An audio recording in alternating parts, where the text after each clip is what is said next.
ನಿಜಕ್ಕೂ ಸಹ ಪ್ರತಿದಿನ ಬೆಂಗಳೂರಿನ ಜನಕ್ಕೆ ನರಕ ತೋರಿಸ್ತಾ ಇದ್ದಾರೆ. ಬೆಂಗಳೂರಿನ ಮಂತ್ರಿಗಳು, ಈ ರಾಜ್ಯದ ಮುಖ್ಯಮಂತ್ರಿಗಳು ಆದಿಯಾಗಿ ಏನಿವತ್ತೊಂದು ದಿವಸ ಇಡೀ ಬೆಂಗಳೂರು ನಗರವನ್ನ ಕೆಂಪೇಗೌಡರು ಕಟ್ಟಿದಂತ ಏನಿವತ್ತೊಂದು ಬೆಂಗಳೂರು ನಗರ ಅವತ್ತೊಂದು ದಿವಸ 4 ಗೋಪುರ ಅವತ್ತೇನು ನಿರ್ಮಾಣ ಮಾಡಿ ಕೆಂಪೇಗೌಡರು ಅವತ್ತೊಂದು ದಿವಸ ಎಲ್ಲಾ ಪೇಟೆಗಳನ್ನು ಅವತ್ತೊಂದು ದಿವಸ ನಿರ್ಮಾಣ ಮಾಡಿ ಬೆಂಗಳೂರಿಗೆ ಒಂದು ಕಾಯಕಲ್ಪವನ್ನು ಕೊಟ್ಟು ಮುಂದಿನ ದಿನಗಳಲ್ಲೂ ಸಹ ಬೆಂಗಳೂರು ಚೆನ್ನಾಗಿರ್ಬೇಕಂತೇಳಿ ಅವರೊಂದು ಕನಸನ್ನ ಕಟ್ಟಿದ್ರು.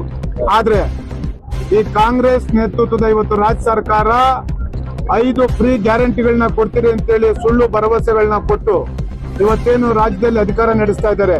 ಇವತ್ತು ಬೆಂಗಳೂರನ್ನ ಛಿದ್ರ ಮಾಡ್ತಾ ಇದ್ದಾರೆ. ತಾವೆಲ್ಲ ಮಾಧ್ಯಮದವರು 3-4 ದಿವಸದಿಂದ ತಾವೆಲ್ಲ ಸುದ್ದಿ ಮಾಡ್ತಾ ಇದ್ದೀರಿ, ತಾವೇ ತೋರಿಸ್ತಾ ಇದ್ದೀರಿ. ಬೆಂಗಳೂರು ನಗರಕ್ಕೆ ಯಾರಾದ್ರೂ ಒಬ್ರು ಡೆಲಿಗೇಟ್ಸ್ ಬಂದಂತ ಸಂದರ್ಭದಲ್ಲಿ, ಯಾರಾದ್ರೂ ಗಣ್ಯ ವ್ಯಕ್ತಿಗಳು ಬಂದಂತ ಸಂದರ್ಭದಲ್ಲಿ ಒಬ್ಬ ಪ್ರಥಮ ಪ್ರಜೆ ಅಂತೇಳಿ ಮೇಯರು ಅವ್ರನ್ನ ಹೋಗಿ ರಿಸೀವ್ ಮಾಡ್ತಾ ಇದ್ರು. ಇವತ್ತು ಬೆಂಗಳೂರು ನಗರವನ್ನ ಇವರು 7 ಭಾಗಗಳಾಗಿ ಮಾಡ್ತಾ ಇದ್ದಾರೆ.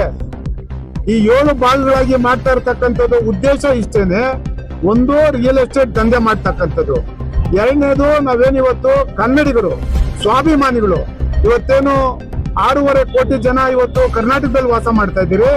ಅಂತ ಮೆಟ್ರೋಪಾಲಿಟನ್ ಸಿಟಿ ಬೆಂಗಳೂರು ನಗರದಲ್ಲಿ ಇವತ್ತೇನು ನಾವು 1.5 ಕೋಟಿ ಜನ ಇವತ್ತೇನು ವಾಸವನ್ನ ಮಾಡ್ತಾ ಇದ್ದೀರಿ.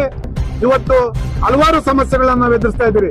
ಇವತ್ತು ಕುಡಿಯೋದಕ್ಕೆ ನೀರಿಲ್ಲ. ಇವತ್ತು ಬೆಂಗಳೂರಿನಲ್ಲಿ ಈಗ ಇನ್ನೂ ಬೇಸಿಗೆ ಪೂರ್ಣ ಪ್ರಮಾಣದಲ್ಲಿ ಪ್ರಾರಂಭ ಆಗ್ಲಿಲ್ಲ, ಈಗಲೇನೆ ಕುಡಿಲಿಕ್ಕೆ ನೀರಿಲ್ಲ. ಹಾಹಾಕಾರ ಇದ್ದಿದೆ ಬೆಂಗಳೂರು ನಗರದಲ್ಲಿ. ಒಂದೊಂದು ಟ್ಯಾಂಕರ್ಗೆ 5,000 ರಿಂದ 6,000 7,000 ಕೊಡಂತ ಪರಿಸ್ಥಿತಿ ಬಂದಿದೆ. ಬೆಂಗಳೂರಿನ ಜನ ನಿಜಕ್ಕೂ ಸಹ